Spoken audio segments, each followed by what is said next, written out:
Hello! If you're ready to learn the knit stitch, we'll just get started. We will pick up all of those live stitches in our left hand, holding our yarn in the way that feels comfortable. You pick up the empty knitting needle with your right hand. This is the same process if you have a circular needle. And you'll slide those stitches down towards the tip of your left needle. You need to remember with the knit stitch to hold the working yarn behind the knitting needle, not in front, but behind the knitting needle. And then you will insert the empty needle from the front to the back of the front leg of a knit stitch. The front leg of this stitch here is the part that comes in front of this knitting needle. The back leg would be the part on the back side.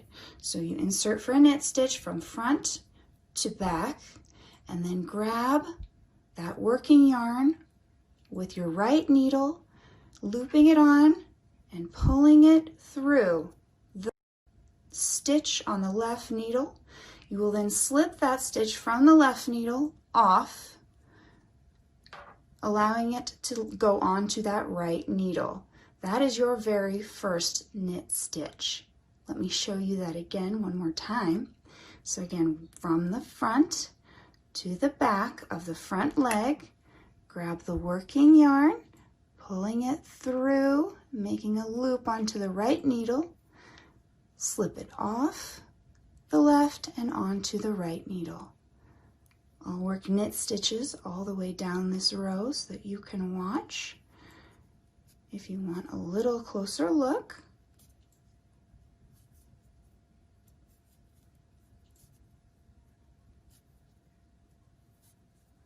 from the front to the back, grabbing the yarn, pulling it through.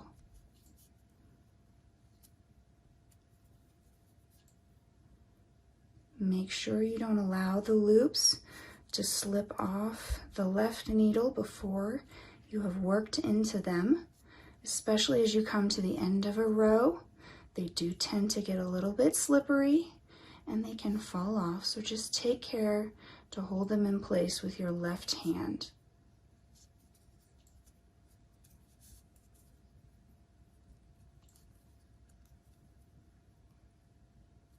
Especially the very last stitch of a row. Make sure it doesn't come off the left needle too soon.